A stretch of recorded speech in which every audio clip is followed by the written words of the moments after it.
Emma has trouble breathing because of BPD, the lung disease she developed after birth. Her twin Callie also has BPD, but she is showing more improvement. Up until a couple of days ago, she was getting a ventilator to help her with her breathing, and now she's progressed to what's called nasal CPAP, which gives her the ability to do more of the work of breathing on her own while still getting some pressure support. All the wires and monitors, not the way you envision your babies spending their first days. But this is reality for Teresa and Chad Rogers. It's still tough. And it still makes you very, it's emotional inside. You just want so bad to see Emma where Callie's at, and we have confidence that she will be there. But at the 4-month point, you just want her to get there so bad that it's tough. It's a tough fight because of Emma and Callie's bad lungs, a result of them being born nearly 4 months early. Now, about the time they should have been born, they weigh 5.5 pounds. It's right there. It's your bottle. So the ups and downs come between diaper changes, feedings, and sleep. Nurse Heidi Schutte is there to care for these girls and their family. Yeah, you do get attached. You do, and especially with parents like them. It's very easy to get attached from day one. They listen to us. They know we're here a lot. We see a lot. They ask our questions. They ask our, just what we're seeing from the girls, and they kind of intertwine that to what they need to do with the girls themselves. So it's been great. And what's great today, big news. Callie may go home next week. Her breathing is improving. It's amazing. It's just to come where we were 4 months ago to now is just, it's almost impossible to believe. Today is a good day for baby Rylan, too. He is going home. The NICU at Nationwide Children's Hospital has been his home for nearly 6 months. Remember, he weighed just 1 pound at birth. He's one of the youngest babies ever cared for here. Now, at nearly 6 pounds, he's strong enough to leave the hospital after fighting through his preemie heart, eye, and severe intestinal issues. Rylan has truly beaten all odds. Boy, you put those two together. You put a premature baby who has acute abdominal disease. That's a bad recipe for outcomes. And what I mean is it reduces the chance that you're going to make it, and it reduces the chance you're going to do great. And Rylan's doing great. From get-go, we were told that there was no way that he was even going to make it. We had actually even talked to the doctors about funeral arrangements and stuff like that before even delivering.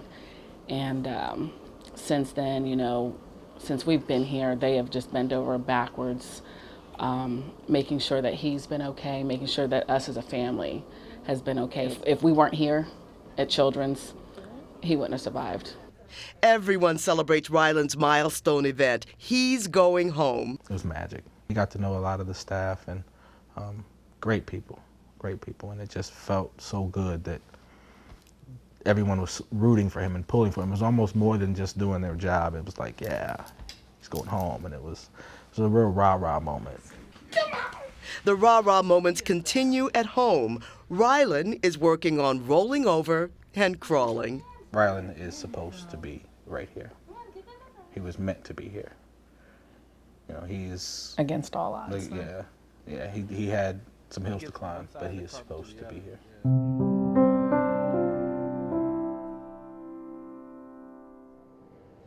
Sophie's dad is helping massage her tummy to help with her constipation. Her system is still healing from the surgeries to correct her intestinal problems and her birth defect. What stands between Sophie and home is the way she eats. She needs to take on more from a bottle and less through this tube. This is just a feeding tube. It's hooked up to the pump that is basically a consistent rate of fluid that goes into her stomach. And that was initially done because it was easier for her intestines to handle that. But now that that's sort of resolved, the problem now is that she doesn't really have that much of an appetite. How are you? Dr. Jane Ballant has been helping babies like Sophie work out their feeding issues for 14 years. Sophie's birth defect means that she's playing catch-up slowly to other newborns who can eat without any problems. Fortunately, she has all of her intestine, which is a big plus, but it's not working as well as we would like just yet. Some burping. Sophie is making progress. Her mom is keeping her eye on the big prize. I think it'll be a whole new experience when I get to take her home. The next day, You just pinch it and pull it. This is when she gets mad. Colin teaches Jen what experts at Nationwide Children's Hospital have taught him, how to insert Sophie's feeding tube if she pulls it out. That's something they'll have to learn before Sophie can leave the NICU. All right, little girl. Yep. Perfect. Very good, Dan. And your marks, you know where you're at. Oh, little Sophie. That was good. And because Sophie is moving in the right direction and her parents are so well prepared to care for her needs, home is no longer a distant dream. They thought they were ready, and we agreed with them. Like going to Disneyland, and the excitement is overwhelming. Yeah, we had a lot of congratulations and how exciting. And We are lucky beyond the fact that they were able to save Sophie, but we are also lucky because all of these experts, all the people that are at the top of their field were able to just happen to be the ones on the job for Sophie. Going home creates a new anxiety for these young parents. They are now the frontline nurses on duty for Sophie's ongoing medical issues. I was definitely pretty scared. Didn't want to screw anything up. yeah, I was just overwhelmed, like Colin was saying, just really excited and really happy, but also just nervous. In a way, just like any new parents, even though Colin's and Jen's experience with Sophie has been anything but normal.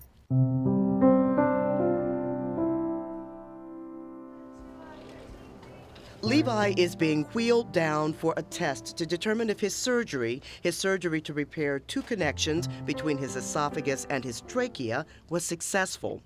Levi passed this test, another big hurdle. He's doing really well. He's off the respirator. They've checked to make sure that the repairs were successful and they're all healed and there's no leaks. So he's ready to start taking food by mouth now, which he's never done since he was born. It's okay, Mama's got you. Another thing he hasn't done since he was born, he hasn't been in his parents' arms until now.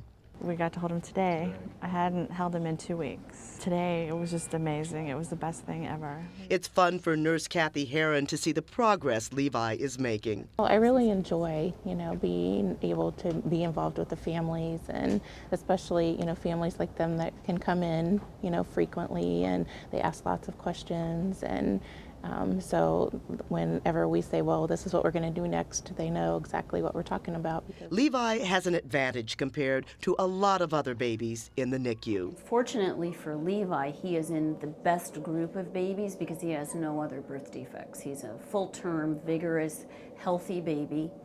And so we anticipate that he'll make a slow and steady recovery. You can't tell what he's been through. He looks so peaceful.